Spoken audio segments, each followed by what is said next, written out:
And as we get ready to start the session, I'm going to be starting our live stream for our LinkedIn and YouTube viewers. Please bear with me for a moment, and then we will begin.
You could be on mute. Oh.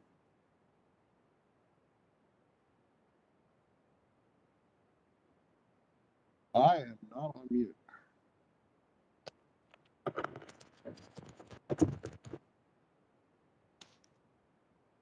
Is that better? Yeah. Okay. So before we start, I would like to remind people how to use the WebEx controls. The Q&A boxes for your questions for Krishna and Russell, and we'll keep track of those for the question and answer period at the end of this panel. You can also enter comments into the chat box, and Russell and Krishna will be able to see those. As I said, today's session is a panel discussion, corporate upskilling and reskilling, trends from 21 and strategies for the future. And let's get started with a quick poll of the audience to give Krishna and Russell an idea of who we're speaking to today. So this first poll is in two parts. What is your role in your organization? And the second part is just a gauge of how you're doing today. We've been asking that during the pandemic to make sure that we have a feel for how people are holding up under the stress. And we'll give about another 20 seconds.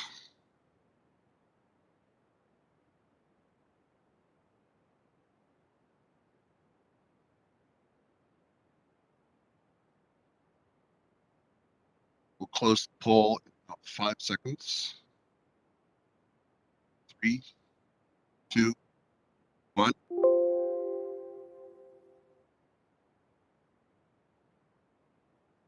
All right.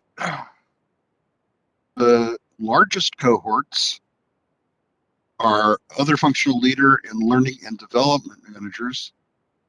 Some interesting representation from marketing and sales. We also are glad to see that everybody's doing at least in the middle, and most of you are doing well today. So with that, let's move on to introductions.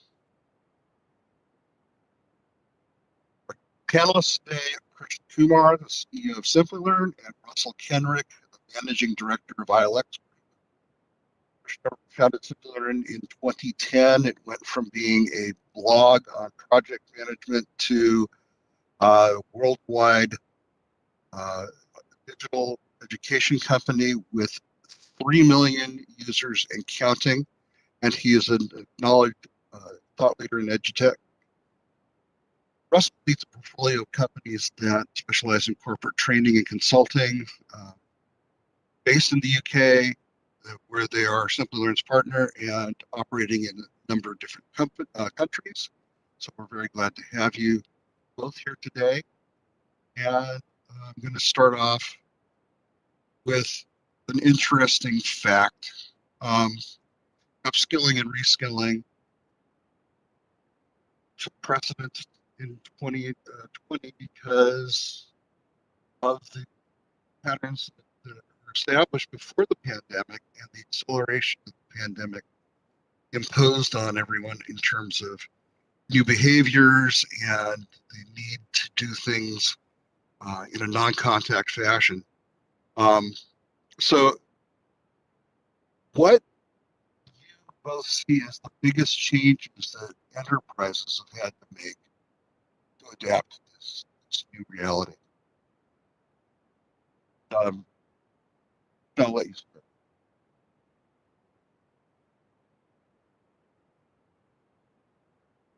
Krishna, I kind of lost the end of that question, but do you want to have a swing at this one first? Yeah, Russell. So if I got it right, Stuart, what you meant to ask is that with this pandemic coming, what were some of the priorities of the enterprises and how those priorities changed? See, from my Yes. perspective, I think the biggest thing that I noticed, and I saw like enterprises in my network talking about is that, see, this was one of a kind disruption. Nobody ever imagined that something like this will happen. But I think one of the like characteristic of human race always has been that adapting to anything new that was thrown as a challenge, and that's why as a species we survive. And when this whole thing happened, I think most industries, most people try to adapt to this new change.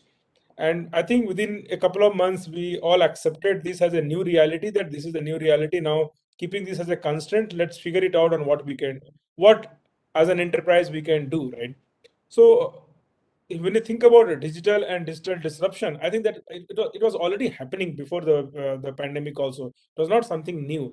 It's just that because of the pandemic, because of this whole new phenomena of being locked inside your homes, reaching out to your customers remotely, trying to fulfill your daily needs again remotely, I think that drove a lot of transformation for all kinds of companies. People could very clearly see that companies which were fully digital, I think their business started booming because people were just logging into their internet and trying to find anything and everything that they could get their hands on delivered at home. And companies who were fully physical, they started experiencing a lot of challenge, and that's where they started figuring it out ways in which they can also move a part of their business online and try to survive or eventually thrive. This as an opportunity, right? So I think the first few months were a period where everybody was like still trying to accept the new reality, and then people started adapting. And I have seen all kinds of examples where companies which were like all fully digital, they have accelerated big time. Those who were not digital at all, they have made at least good progress. So I think net the whole impact of pandemic was that what was already happening, the digital disruption was already happening. It just got accelerated in a very accelerated manner, something that companies never believe that they can work that fast, right? But everybody adopted, and look where we are, right? While we expected the economy to do very bad and a lot of job losses and whatnot, but if the stock market is one indication, I think it was never a better time to invest in stocks than during the pandemic. So sometimes it is like very difficult to accept the reality, but that's where we are. I think it turned out to be a great opportunity for all kinds of businesses, except a few which got really impacted big time, and hopefully they also find a way of coming back strongly in future. Yeah, I agree. So I think, adversity is the mother of invention, and we've definitely seen huge amounts of challenge for organizations that we work with. The disruption at the beginning was significant. We know that, we saw that. Lots of organizations had to very quickly change. But as I said, that adversity became the invention that people needed to go and do things differently. And I think if you're responsible for a learning organization, for an enterprise, for a large organization, you would have coped with significant amounts of change right at the beginning. And I think one of the things to remember is that the pandemic didn't cause the digital transformation that's going on, it just accelerated it, but it also didn't hit everywhere at the same time. So there's a phasing issue going on as well. So we see different organizations, different countries, different locations. You've got a global business, ours is as well, and we saw the impact hit different countries at different times. Of course, the big challenge is around customer interactions moving to online, even in traditional, what might be called bricks and mortar businesses, huge amounts of movement towards customers' engagement being online. We saw the acceleration of the use of artificial intelligence and automation.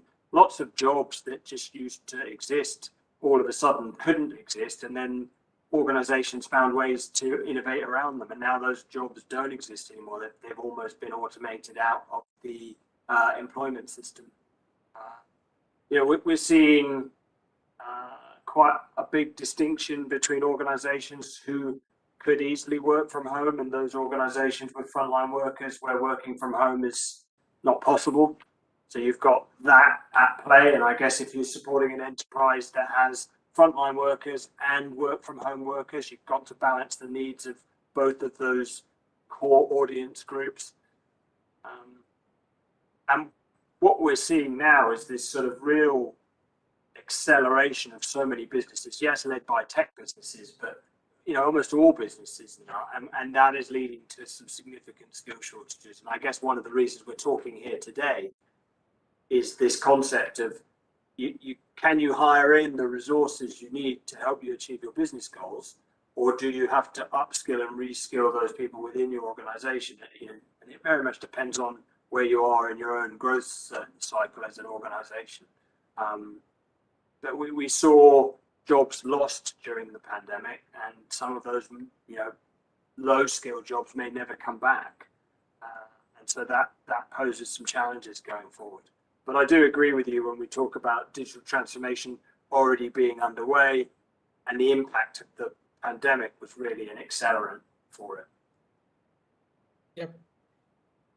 Okay, that leads to a question regarding a survey that recently happened, and we did a white paper based on that.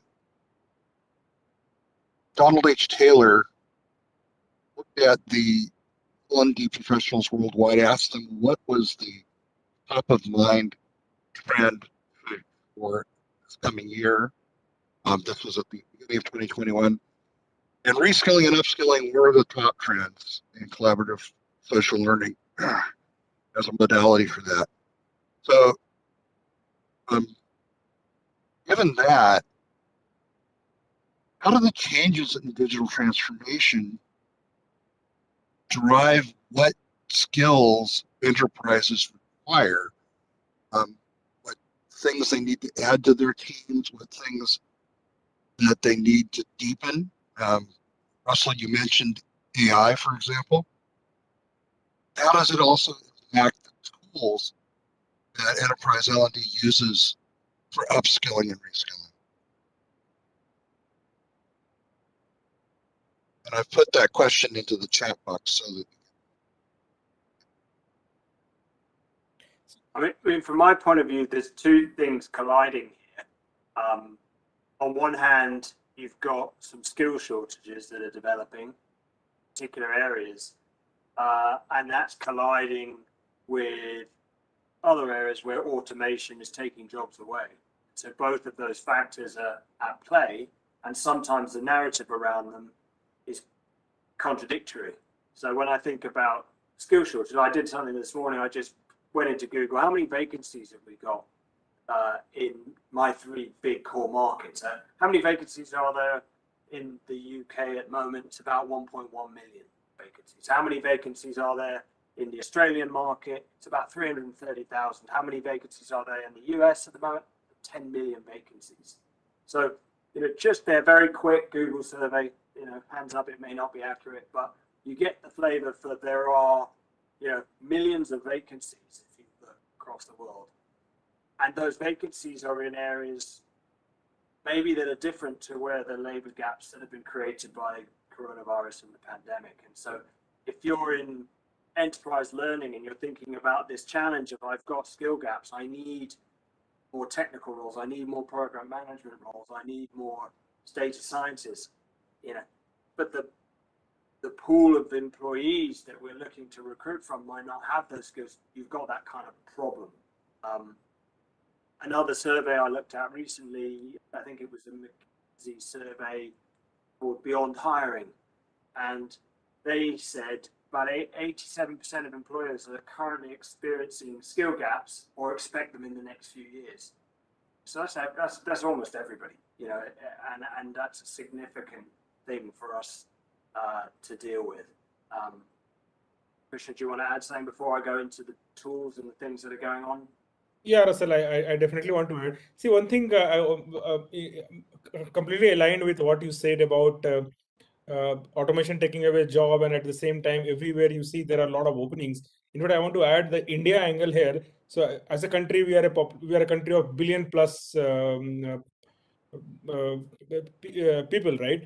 And if you talk to businesses all across, right, all kinds of businesses, their number one challenge today is not whether they have customers order, whether their business, whether their product and services in demand or not. Most of them are talking about lack of skilled talent. And that's so ironical, right? At one place in a country like ours, we talk about how can we add employment, how can we add new jobs, and at the same time there are people not able to find enough trained skilled manpower. Just before this call, I was in a call with one of the largest IT services contribute in US and India, and they were talking about that they had the kind of skill talent that they're looking at on time, they can easily add another 10 to 12% year-on-year growth on their growth rate, and they're already growing at about 30-40%. So imagine a multi-billion-dollar company growing at another 10% on their growth rate. So we are talking about a huge amount of numbers here. And if you take a step back, the reason why this has happened, because of this whole digital disruption, this whole automation and being driven by all kinds of companies, suddenly there is a huge demand of digital talent. And if everybody is tapping into the same talent pool which was ready before this whole transformation become a priority, obviously there's demand and supply gap catching up, and these people have become very expensive. And beyond a time, you can't, if there are millions of opening and there are availabilities only few 100,000, there are people who are not going to get this talent. And that's where we have seen that a lot of companies are focusing a lot on how can they build this talent on their own. And hence this whole learning and development and building this kind of talent has become a big priority for L&D professional. One trend that I noticed in many large companies is that many of these companies are running L&D function as a business function. So in the past, L&D used to be a enabler that, okay, we also do L&D. If you are looking at learning and development, we encourage employee to learn and get ready for the new skill. But now it has become such a big business priority that it is being run as a business function, and metrics are being tracked very closely on how many new people we got into some of these newer skills, so that our project and product priorities are not getting compromised. Yeah, I mean, you look at the skill or job role gap. I think another report I looked at, so something like 150 million new roles in digital transformation related roles between now and 2025. So 4 years. We're talking about a significant amount of vacancies. Even if we talked earlier that they're here today, those new roles have got, in order for organizations to meet their growth targets, those roles have got to be filled. And to fill those roles, we've got a real challenge on our hand to upskill people to be able to fill those roles. And when I think about learning and development and the enterprise learning and development folk that I work with, they're looking at juggling a huge number of tools and platforms that they could use to deliver learning. They've dealt with the fact that learning used to be a blend between online learning and physical in-person learning, and they have to shift towards, certainly during the pandemic, almost 99 or 100% virtually delivered or online learning delivered. That's a big change in the learning space. But it's become, to me at least, more than just about the platforms where there's loads of choice for organizations. It's become about the partnerships that they can create. Learners, so the customer, our end customers in the learning business are the people who need these skills. And what is happening there is also changed, because something that people talk about, learning in the flow of work, learning at the point of need. When you've got that gap, you need a solution then and there. And so enterprise learning teams got to think about how do they have the resources for their employees so that in the flow of work they can learn. Because the customer, the end employee who needs learning, the skills gap we're trying to close, they don't want to wait a few weeks. They want it yesterday when they need it in the flow of work. And they do that in their personal lives. This is a big shift change that came about because of the pandemic. Everyone is a bit more aware personally of what they're trying to achieve, and maybe soulfully thought inwards during the pandemic about what's important to them, and staying healthy, developing, living true to their values. Those things become really important to people. And during that period of reflection, a lot of people came out the other side going, I'm going to develop myself. I'm going to develop some new skills for myself. And I'm relying on my workplace to help me do that. And if my workplace isn't ready, then I'm going to do it myself. I might go to YouTube. I might go for different types of learning resources, but I'm going to do it because I'm that way motivated.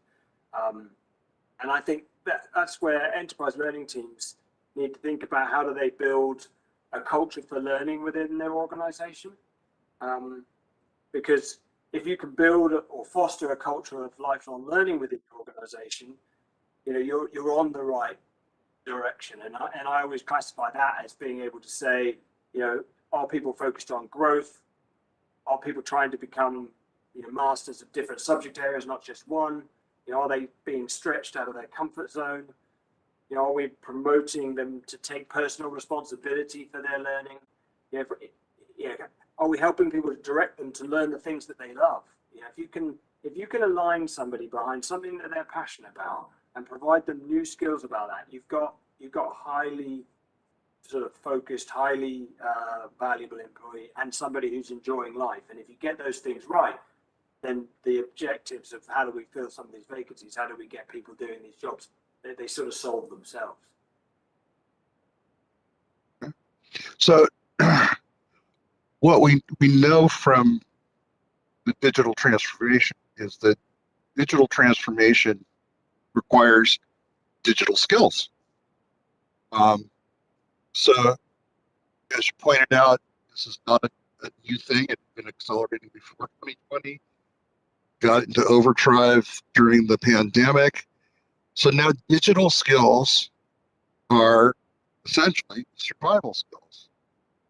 And so the question for you is, what do you see as the mix of skills required between end users of digital technology, the developers of digital business systems, and then the business skills around the technology, like project management or marketing, that are impacted by digital transformation?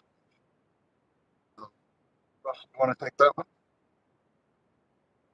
Yeah, sure. So when I think about that skill shortage, I talked about the 150 million roles, and you kind of look at where those roles are expected to come from.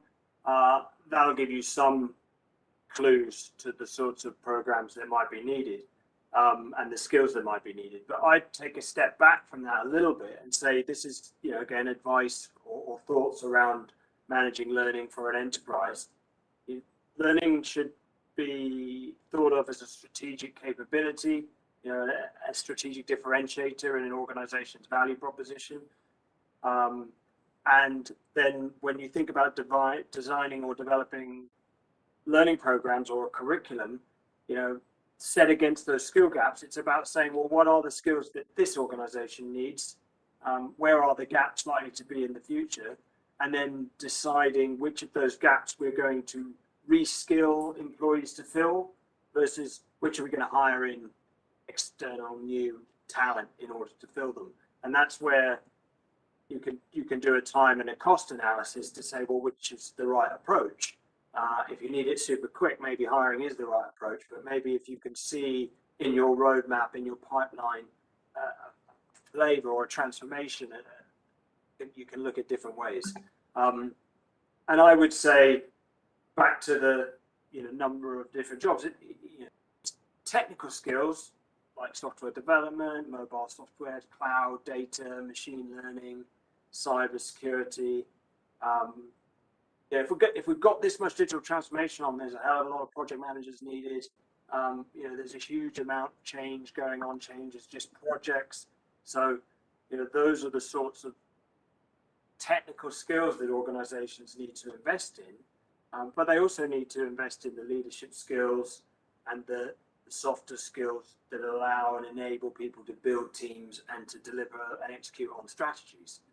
Technical skills alone will never allow organizations to deliver strategy. So I'm seeing a shift from maybe traditionally what we would call T-shaped people, a broad understanding of lots of areas and real depth and expertise in one area, towards what people are calling M-shaped people. So 3 or 4 deep areas of expertise, as well as those broad capabilities. And it's that combination which allows them to work in cross-functional teams, allows them to be more effective.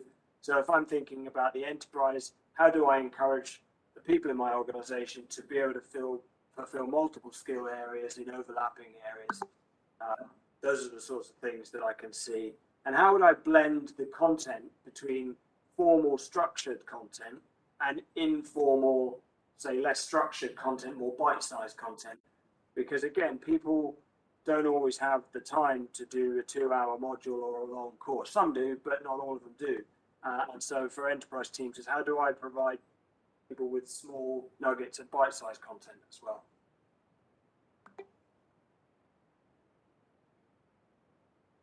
Krishna, do you want to comment on that?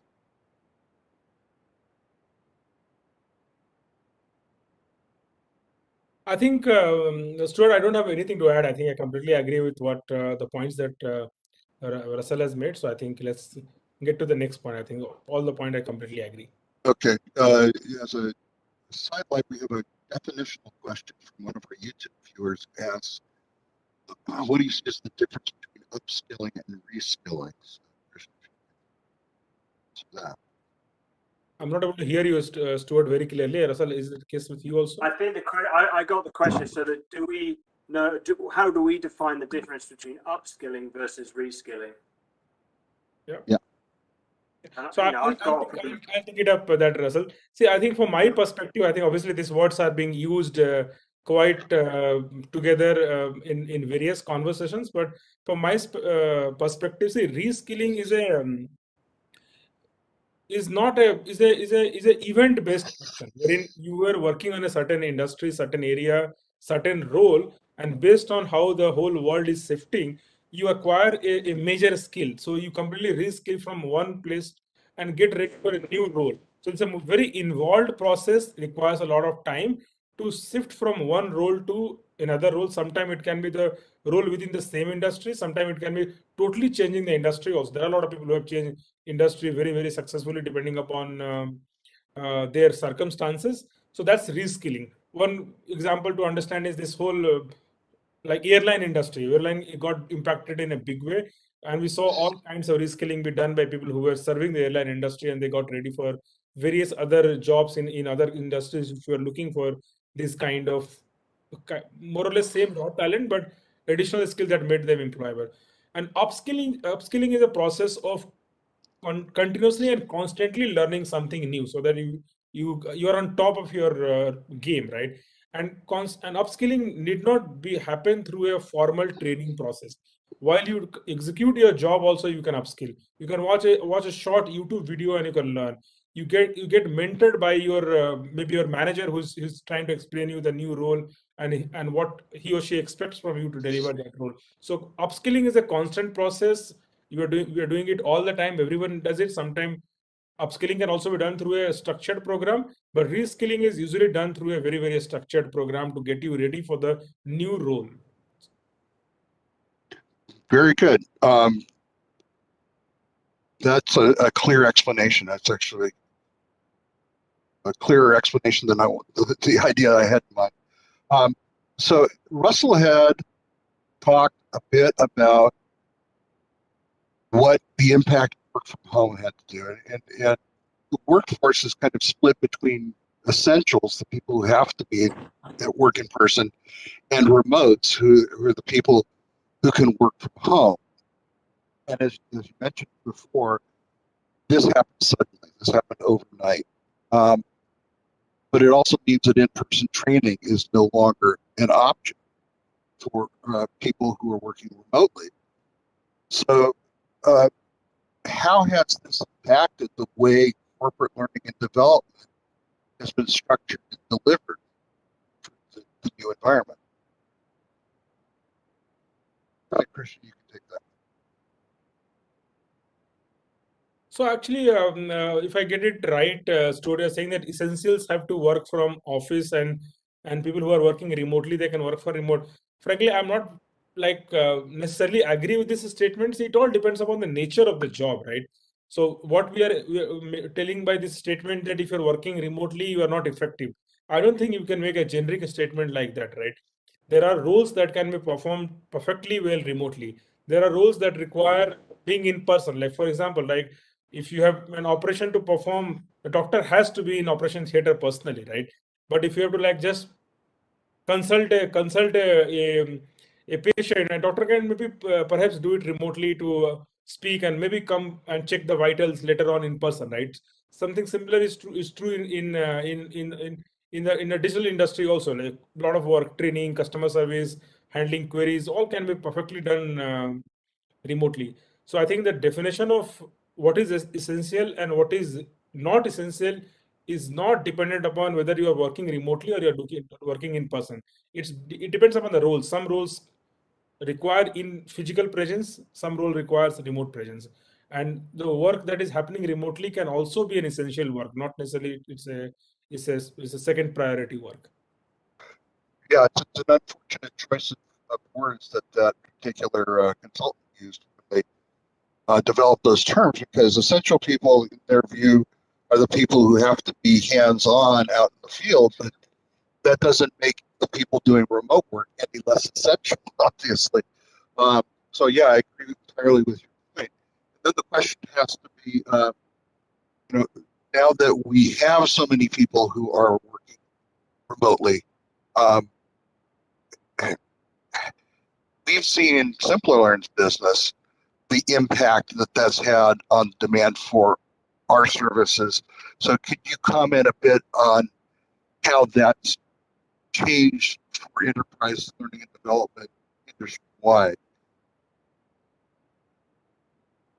Actually, I'm having trouble hearing you, Stuart, very clearly. I don't know if it's a problem at my end or your end. The voice is coming in bits and pieces. So the question is that how it changed our business. I think we have spoken about it multiple times. One of the industries that got impacted, or I'll say got positively impacted, is obviously education, because a lot of training suddenly moved online, and the need for training also increased because of various reasons. One, suddenly the demand for digital skill in skyrocketed, so a lot of companies are looking at ways to fulfill that demand. That's also being seen by individuals who are looking for a job. They see a lot of new jobs and high paid jobs are available in these digital skills, so people are looking at how can they reskill and get those jobs. So that also has its own magnifying impact. Companies looking to hire digital skilled workers, and they're doing a lot of training intervention. People who are looking for to grow faster, they are looking at changing from traditional industry to getting into digital. So that drove a lot of requirement, and these are two core needs that drove a lot of online training in our area. But there are a lot of other things also drove this requirement. One of them was engaging employees. When companies realize that their entire workforce is working remotely, and everybody is in their own different physical spaces, training was also used as a medium through which they can engage those employees, right? And that also worked as a very big motivator for employees to get connected and talk about something that not necessarily related to their current work, something that they can upskill and write on their resume. So that was another tangent that drove requirement for training. And the net result is that I think it has become a very established model now. As things go back to normal, I don't think 1 year down the line, companies are going to look at their different ways in which they used to train in the same manner that they used to see before pandemic. Our hypothesis is that skills training will completely move online. There'll still be a leadership related trainings that will happen in person, because there's a lot of value in in-person interaction when you are trying to teach some of the softer human uh,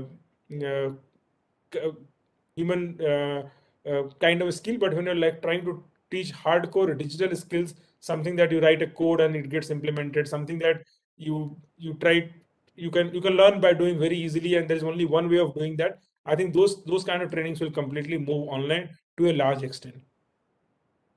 And the good news also is that because of the scale, this system has got perfected now. So many millions of people have now used this way of learning online that companies have learned, reinvented their model, and now these models are ready for scale. Yeah, I'd agree with that, and I think that we've seen. I think change is always difficult for people, and even though the technology existed and the wherewithal and the functions were there, people still resisted that change. And what the pandemic forced everybody to do, for the reasons you just outlined, help with engagement, etc. We've got no choice. We need to deliver some training. They forced a change, which then people started to realize, hey, this is not too bad. So what's the impact for the future on the corporate enterprise workplace? Well, I'm going to suggest things like more blended offerings, so a blend of online and offline, and more e-learning, because it works and it has now been proven. I think more partnerships with specialists as well. I think sometimes traditionally in the past, a lot more has been in-house, and I can see more partnerships becoming the norm. I think not just training programs, but learning journeys, pathways, academies, whatever you want to call them. Everyone's got a slightly different definition for them, but we're not talking about one course, 1 day, 2 day, 5 day. We're talking about 6 months, multiple interventions through different channels. That is what will change from maybe where we were. Education, so much of education and training and development as part of education comes from our experience as school children. And a lot has been documented about how that is something that hasn't evolved fast enough and is now evolving at pace. There were times during the middle of the pandemic when in my house there were 3 children on 3 separate Zoom calls and 2 adults on 2 separate Zoom calls, really testing the Wi-Fi. And you could imagine that's 5 different people all engaged in some form of learning intervention. That is a very big shift from that traditional Victorian education model. But we're seeing that happen, and it's happening very, very quickly. So teams have got to come up with that. More blended, more partnerships, the pathways and bite-sized interventions. Yep. I'd like to share with you some of the things that we found from a survey we did of our learners. And can you hear me, Krishna? Yeah, I can hear you, Stuart. Yep. Okay. I apologize for these technical difficulties. This happens sporadically with this platform. We can look at a few things that we asked our learners, and we asked about categories of course enrollment. This is actual data from our enrollments. Find that biggest areas: digital operations, data science and AI, and technology, as in software programming, that type of thing, are both important. And then there's still the digital business, project management, marketing, that type of thing. So when we look at these in terms of the most popular courses on our platform, saw that there's a lot of interest in project management in the digital operations category. A lot of things in emerging areas like cybersecurity, full stack development, cloud computing, and data science and AI are highly demanded, and analysis in marketing. So ask people what they, and we're going to ask the audience later, what the skills they are most interested at for 2021 and going forward. Um, does any of this surprise you in terms of the popularity of the skills? Is this um, you're seeing from enterprise clients? Russell, I'll ask you first. So again, I think that the line's breaking up a little bit, but from what I understand, these aren't things that surprise me. These are the skill areas. If you think about what we just described in terms of digital transformation, lots of organizations, whether you're a technology business in the first place or you're a bricks and mortar business that is evolving, you have a huge number of complex technology driven projects on the go at the moment. That's going to create demand in the project capability, program capability space. In order to understand how to make the right decisions around those projects, you're going to analyze data. There's huge amounts of data. Every business, every digital business has got a lot of data, but all businesses have a lot of data. And instinctive management used to play a much greater part to play in decision making. Now data analytics is playing a huge part in how you make the decisions as organizations. Leaders have really got to take that on board. But we know in our own businesses that data just multiplies and becomes really difficult to manage very, very quickly. You know, a lot of people are then revert back to gut instincts to make decisions, and that's not always the best strategy. So no, those topic areas you highlight don't surprise me one bit, and it makes sense. Krishna talking about earlier, you know, lots of people during the pandemic going to SimpliLearn's product offering because it's ideally suited to organizational digital transformation. Yep. Anything you'd like to add to that, Christian? Actually, Stuart, I have a really tough time understanding the broken question. So I think, sir, can you repeat the question for me, because I'm not able to hear Sure. Stuart clearly. I think the question was, when you looked at those findings, does that align with your understanding of what enterprise clients are asking? Yeah, so I think I can definitely talk about both the areas. Like we see, like every year we train about 200,000 people on the consumer side and another 70 to 80,000 people on the enterprise side. So obviously we have a lot of rich data around what uh, both individuals as well as enterprises are looking to get trained on. And it's not surprising. See, some of the biggest demand is in areas like data and full stacks. Obviously, they are far way ahead compared to any other area. So a lot of data is getting created. Every click is a data point, I think, and companies are trying to make sense of the data. So huge upskilling and reskilling that is happening on data. And just to clarify further, see, data is not just one skill. It's like a lot of skills that are part of data as a domain. There are people who can be data analysts, which is a entry level roles in dealing with data. And then there are people who become like data scientists, which is a very high end skill. Not everybody can become data scientist, but companies require data scientists, and that's a very deep uh, skill required, and that also requires a lot of competency by being very strong in mathematics and statistics and so on. Then there are roles like data engineering, which is all about building platforms related to data, so that data analysts can make sense of the data, they can easily fetch data, and data scientists can do a lot of their manipulation on the data. So that's definitely a huge area. Technology, again, a very big area. A lot of developers are needed to build the new age digital system. A lot of testers or quality analysts are needed to make sure that what developers are building, somebody else is testing. So technology is again a very big area where a lot of reskilling and upskilling happening. Other areas where we see, so I'm clubbing also cloud as part of technology, because now pretty much all new developments have moved to cloud, because cloud comes with a ready-made infrastructure wherein you can keep on adding incremental feature on the go. So these are two big area, data and technology. Of course, there are other areas like digital marketing, because a lot of companies want to acquire customers online, and it's in general a great skill for everybody to have. And then obviously the areas like project management, quality and all, there is some growth, but the growth in those professions or those areas is not nowhere compared to the kind of growth that we have seen in data and technology space.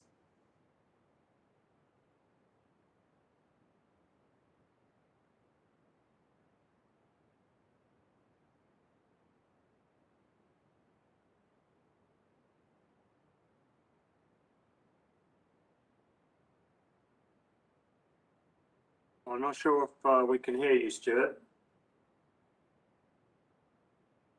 Sorry about that. I thought I had unmuted myself. Apologize for that.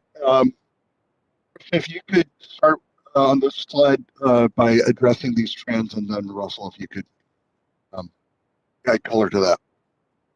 So I think, Stuart, from my perspective, I definitely resonate with all the trends that you have listed. I think bootcamp has definitely got good acceptance. I think boot camps used to happen before the pandemic also, and it was like there are a lot of like local boot camps in every city, in fact every area of a city. There used to be a provider who will get like-minded people to a physical classroom, train them and get them ready for a new role. Because of this technology, the whole training experience has moved online, and there the bigger players have this, I'll say, unfair advantage, because their ability to spend on technology, their ability to provide a great online experience is much higher than a small physical classroom provider. So this also is becoming more like a global business, and we do a lot of such digital bootcamp training across the globe. Thousands of classes we run on our platform every month. So that's definitely a trend, and there are other providers also who are offering this model of training, and this has definitely got an acceptance as a category. This was a category, but it was a small time category before the pandemic. After the pandemic, this bootcamp has been digital bootcamp has become a big category within the L&D space for sure. Partnership with higher education for sure. I think we see a lot of trend wherein some of the large institutions are partnering with providers like us to launch training program. In case of SimpliLearn, we partner with the likes of MIT, Caltech, Purdue, University of Massachusetts in US, in India, the likes of IITs, which are the real Ivy League kind of institution in the country. And over time, we're looking at partnering with a lot of such institutions all across the world. And not only us, I think we see other providers also doing following a similar kind of trend. And the reason is that earlier higher education institutions were not so open to collaborate and launch programs. But I think this has become a kind of unsaid understanding in the market, is that training companies and education and higher education institution, they're not competing with each other. They can maybe collaborate with each other to do something that is good for the learners. So I think as that model has got established, we see a lot of openness in higher education provider to do something together. So definitely that's a trend, and I see that trend only growing in future based on the discussions that we are having with so many other educational institutions that we have. Partnership with industry providers, definitely. I think this was something that was happening even before the pandemic. I think after the pandemic it has got accelerated, because when you think about it, the demand supply gap, cloud is an area where there's a lot of demand supply gap. The top three cloud vendors, Microsoft, Google and Amazon, there's a lot of incentive for them to train a lot of people around their technology, so that they become the adopters of those technologies. So this trend has got accelerated, but frankly this was pretty much the trend even before the pandemic. And role-based alignment of skill set with employer needs, I think this is a new phenomena that we are seeing because of this. People mostly being remote, companies are looking at getting people who are at different locations and identifying them on what role they can work on, and something can be done that is very very custom for those employees. So this role based learning is a new trend that we definitely hear. The companies hire and say that, hey, there are 100 people, we want to make them data analysts. So not only train them about my company specific policies, procedures and product, but also how to do a data analyst job. So we see more and more such things happening in the market. If you go to all the consumer focused providers, and for SimpliLearn, a large part of our business is consumer focused.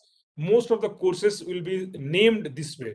So you'll find a course that prepares you to become a data analyst. You'll find a course that helps you prepare to become a full stack digital marketer, and so on. Because that's the trend that we see. People don't want to learn a skill for the sake of learning that skill. They want to learn something to get into a certain role. So we definitely see this also as a new trend that is catching up very soon. I'd agree with all that. The other thing I'd add is that it's back to organization demand plan, figuring out where the skill gaps are, understanding strategically which ones you want to train or retrain or upskill versus which ones you want to fill through recruitment and bringing in new talent to an organization.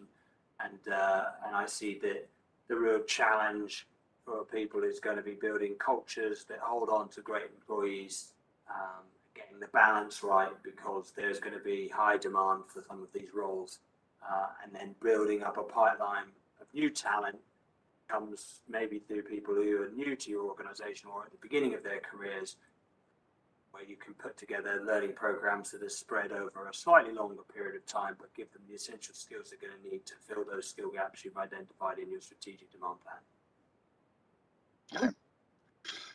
Okay.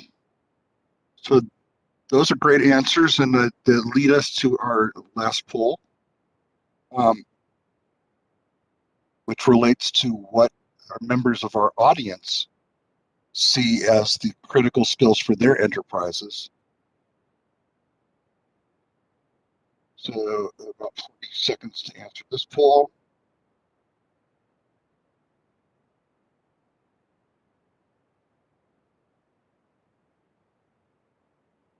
Obviously, you can select more than one skill because this is not an exclusive trade-off. And there's a big convergence between product management. Yeah. Not always, but project managers like product.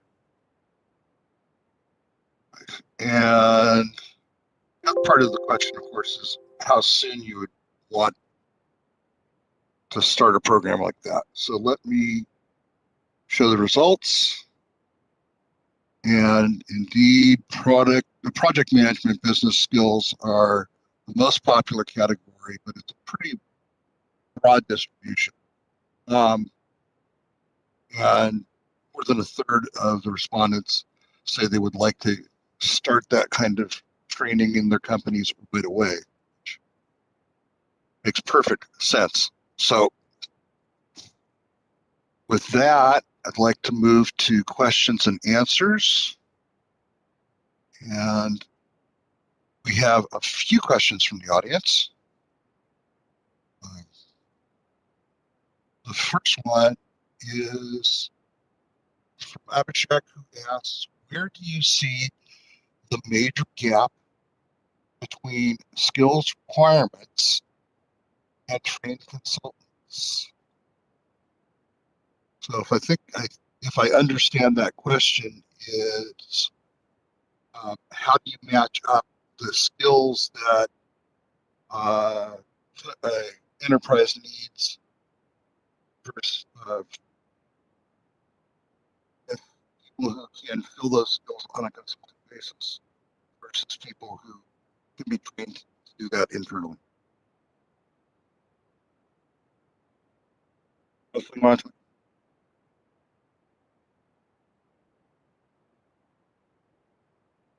Are you? Do you want to have a go at that one, or No, sir, you can go ahead. no, do you want me to? Yeah. Yeah, fine. Okay, so I think real challenges around upskilling internal training consultants to deliver the range of technical skills that are in people's demand plans these days. And so all the big challenges around partnerships, multiple partnerships, different types of organizations, I suspect. The other thing is building training programs in a design it once, deliver it many times mentality. And that's the other solution, so that you're not, tying up your training consultants, to deliver on a one-to-one basis or one to small number basis all the time. That if I understand the question, is my answer. Okay. Vinod asks, has there been a noticeable difference in the effectiveness of moving hard skills training completely online? Krishna, are you able to take that? Just a minute. So actually, from our perspective, we don't think that there is any change in the effectiveness. I think we have seen the usage increased. We have seen the number of customers enrolling for such programs has only increased.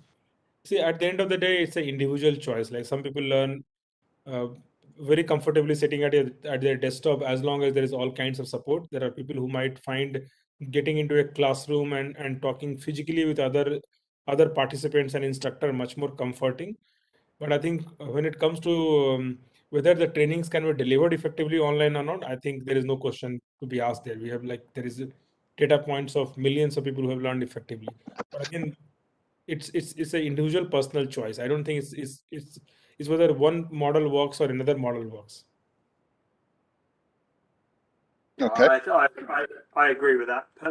Personal learning styles, adult learning theories come into play here, and sometimes that guides our recommendations to certain customers. But what the pandemic has shown through kind of forcing people to operate in a remote way is that more people maybe can learn remotely, using the tools that are now available than probably thought so beforehand and do it successfully. An interesting question, because I don't know that we would necessarily agree with the premise, which is what are the steps and best practices to learn digitally better without a teacher, and how is it different from manual or in-person learning? And I know, Krishna, that digital learning doesn't necessarily mean that you don't have an instructor or teacher with you. That, in fact, you can have that as part of digital learning. So, Yeah, so that's the bootcamp way of learning. And a bootcamp is pretty much a cohort-based learning wherein an instructor is teaching a set of students and taking through the entire learning journey. And there are other models of digital learning wherein there are videos and you self-learn, right? So obviously there are different models, but now this instructor-led bootcamp model has become quite an established category. It used to happen before the pandemic also, but in the pandemic, since colleges and universities, schools, everything moved online, there's much more acceptance of this model. So we have adapted to this new way, and there's a lot of appreciation for this new model. all right. We have a question from Ramachandra, who asks, will reskilling and upskilling help someone who needs to return to the workforce? Definitely, I think there's no question asked, right? And plus, the way industry is changing, I don't think there is any other way but to continuously be on the top of your role, right? Because all roles are going through a transformation. A lot of new developments are happening. A lot of new skills are getting added to the existing roles, right? So unless you are on top of the game, there's no on top of the game through constant reskilling and upskilling. There is no way to strive and thrive in your role. I would say it's continuous as well. So the most important thing is to develop a culture of learning and personal self-development, which means that you are always learning, always trying to pick up something new. But I think right now is a great time to be returning to the workplace, picking up some new skills and identifying, or even entering the workplace and going, well, I can see the skills that are going to be in demand, and I can align them with the things that I'm passionate about. And the next 5 to 10 years looks very, very interesting. And if you can get that Venn diagram where the thing you love overlaps with the skills people need, you've got a real winner there. Yep.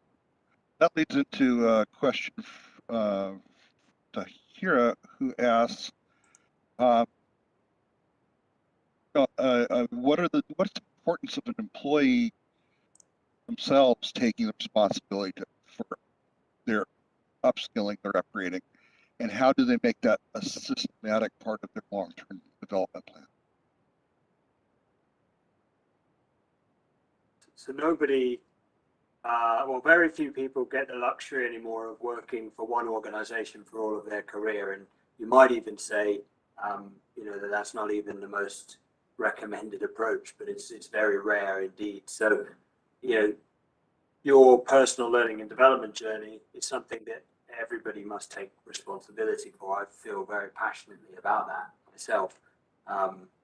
In terms of structurally working through it, you know, working with somebody else, being able to just talk out loud to somebody about your dreams and your ambitions is a good way of codifying your plans and thinking. And if that person is a mentor or somebody with a bit more experience than you, all the better.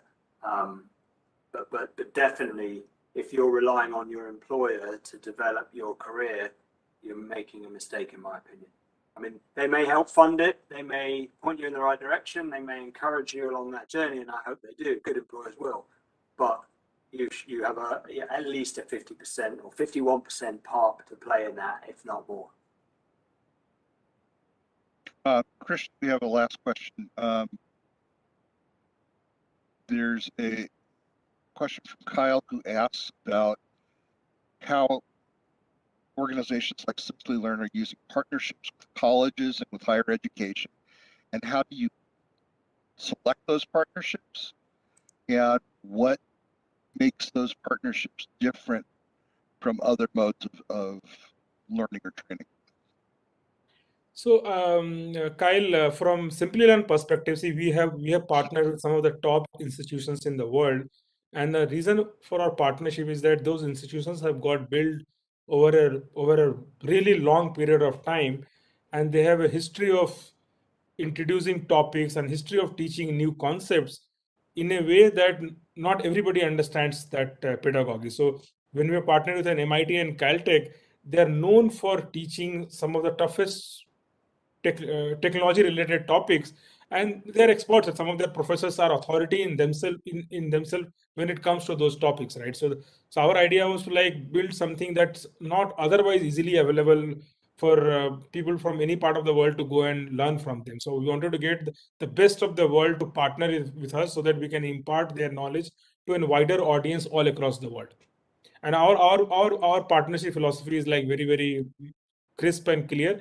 We are only partnering with the top 10 institutions in the world, right? So it's not a partnership that we're looking at doing at all kinds of colleges and higher education institution. Is like very selective and very based on a very detailed criteria that we do. And there are other regions also. See, if I'm partnering with MIT, Caltech, and Purdue on one side, I can't go and partner with institutions who are pretty lower in the ranking. Some of these institutions will not appreciate and will not like their name to be taken in the same fashion as many other institutions.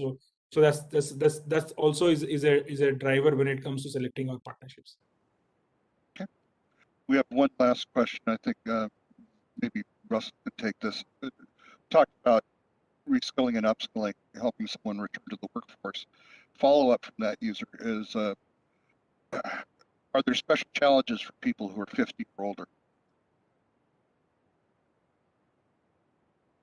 Are there special challenges? Was that the question? For people who are 50 or older, does that pose a special challenge for someone who's looking to get back into the workforce and looking to use maybe a skilling program as a path in? I think that it shouldn't be. I'm not saying it wouldn't be in certain situations, but it really shouldn't be. And you know, I think the biggest piece of advice to anyone reskilling and upskilling or thinking about re-entering the workplace is do as much work on yourself and understanding yourself and your drivers as you do on the new skills that you're learning, so that you confidently present yourself you know, in any interview situation. And it's as much about being balanced and structured in your own self, having that value and that worth, as it is the new skills. But I don't think age has anything to do with it.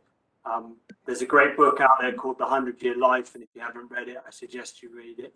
And it takes people through the fact that people are living longer, and therefore they need to consider their life over a much longer period of time, and that we'll all be thinking about second and third careers at different points and learning new skills and getting back in the workplace, and you know, or changing tack completely and going and doing something totally different. And it's a really uplifting read. So check it out. Not that I'm here to plug it; it's nothing to do with me. But you know, I personally don't think it should make any difference.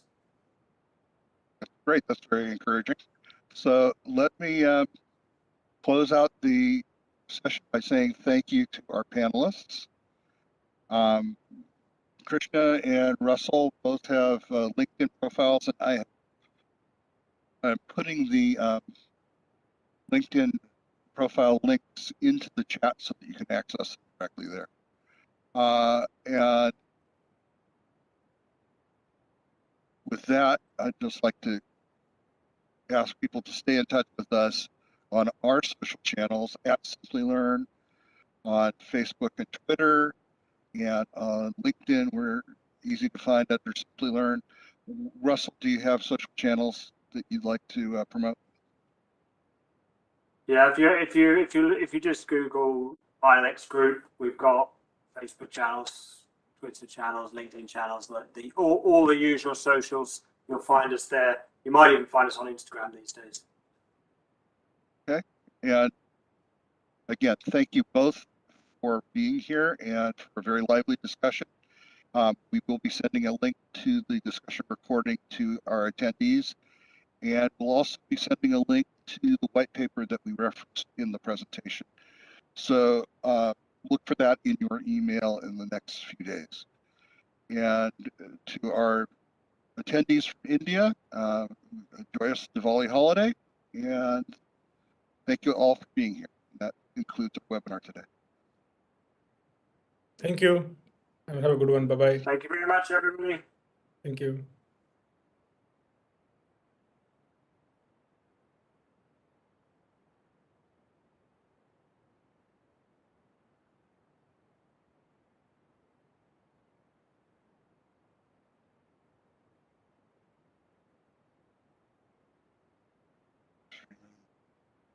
Oh.